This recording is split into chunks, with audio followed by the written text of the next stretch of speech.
Talked to Jeff and Judy Lewis about this last week, and to Cantor actually in passing. Simcha might have been there. I did something very strange last week, where I droshed through very much the first part of Sukkei de Zimra and Birkot HaShachar and Shacharit,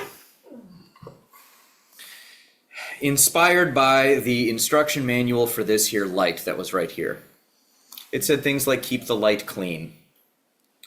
I just sort of riffed on whatever I found in it from the warning section of the manual for the light. And I didn't do that out of a desire to be irreverent or to do any kind of spiritual damage or disrespect for our service. And I didn't do it out of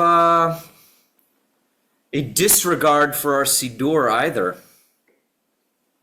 What I was thinking about through it was something that my friend from RRC, Rabbi Josh Bolton, used to talk about when he would teach, which is that God is really, truly everywhere.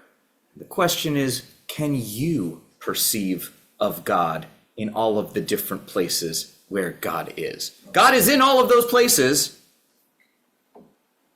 Are you, in the way that you interact with the Kadosh Baruch Hu, with the Blessed Holy One, are you able to adopt an expansive enough way to let God into all of those places? And so I took the warning section of the instruction manual of our new Torah light. Wanted to see, wonder if God will meet me here. We are in Vayikra this week. I talked last night about how we were going to see two different versions of God, two different manifestations, apparitions, emanations of the Blessed Holy One this Shabbat. Last night we talked about the God of the kar mezuzah, the God of the talisman, the God who one hopes for and one thinks about, but who doesn't change spare tires, who doesn't intervene on I-95, but the God of a hope and a prayer and of daring and of boldness in the world without being seen or heard. Today is a very different presence of God that we enter into, and that I want to invite you into. A different presence of God that I spend some time in, here and there and in between. It's no coincidence. Yesterday was also a really, really bad day for me. And I had to step into a situation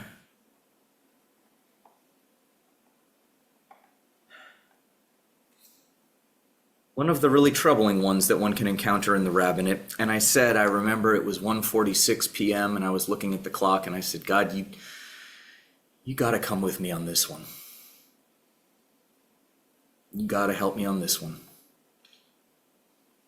And here's the thing. I didn't expect God to get on the phone with me, or God to enter into the space, or God to pop up panim el panim and do that Moses thing or whatever. I have enough recognition or awareness of the Kadosh Baruch Hu, at least in my life and the presence thereof, to understand that I might, what might speak in turn to me might be that God of the talisman of the kar mezuzah. But I still said that anyway. Still said, God, come with me on this one. And I did so with a degree of faith that God would, even if we weren't speaking panim el panim, or some magic thing transformed before my eyes, I did so with a faith that God would be there in this place with me, whatever I had to do. Vayikra. This is this famous piece that has a little tiny aleph. Page 585 if you want to see it for yourself. You may have seen it before though. Vayikra, the very first word in the book of Leviticus, has that tiny aleph. And it's no error or scribal mistake. It gets played out as a disagreement, traditionally, with the rabbis, where they play it out as a disagreement between God and Moshe. The literal pshat, what it says on the page, Vayikra, Kore, Kara, Karati, in Torah, that calling out, Likro. Says God called out to Moses, okay?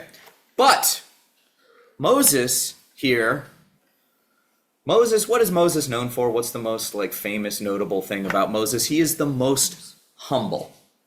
He's not the greatest warrior, the greatest orator. He is the most humble. And so Moses traditionally doesn't like this. Opening an entire book with calling out to Moses, Moses is uncomfortable with that. Moses would rather it be kara, as in God happened upon Moses, stumbled upon Moses. The Hebrew in contemporary idiom makoreh. What's happening in Hebrew?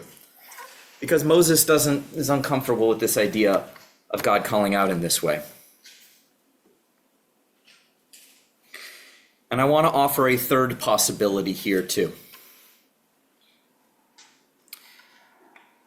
Take away the vowel into it for a second, and take away the aleph, as Moses, is uncomfortable with that God calling out, so we make the aleph small so it doesn't make Moses uncomfortable. He can maintain his humility. We're going to go down that road for a second. Take away the aleph and the voweling, and what are you left with? Yakir. You're left with a word that means dear, precious. Yakar, expensive in modern Hebrew. And so we have this revolving door of three possibilities for this God and Moses interaction. God happened upon Moses, stumbled upon Moses, whatever. That's the humble one. Maybe that's the God of the car mezuzah, of the talisman that you put up there when you're on 995 and in your car or whatever, keep driving around with. Without any halachic grounding, by the way, but I have one such car mezuzah in my car, not because I believe it does magical things, but because Kimmy's grandmother, Zichrona Livracha, gave it to me.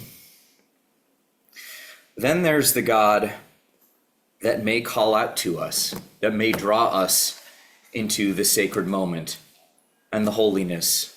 It's the fact that we are all here together. Maybe calling out to my babysitter who couldn't help us out today, but had another purpose that she needed to fulfill. And then there is Yakir, the God that is precious, the God from whom I don't expect an answer when I said, God, you got to help me out with this one. But the God who I believe on some level finds me precious and holds me as being dear, loves me, and who I adore, and who I turn and return to every single Shabbat, in morning minyan, in everything that I teach, every word that I offer. That God who's deeply precious, that God who I can play games with and have a sense of lightness with. As my teacher Steve Sager used to teach, you're supposed to pray playfully and play prayerfully. And so I can drosh out of the instruction manual for the light fixture here with great faith that God is going to be in that space too. Because I'm precious, because we are precious. This thing that we do as a community together is precious.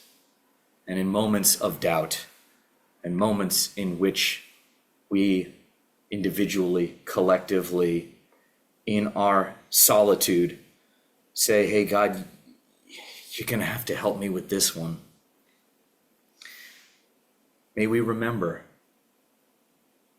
that preciousness, Yakira, in our relationship with the Kadosh Baruch Hu, with the Blessed Holy One. Shabbat Shalom.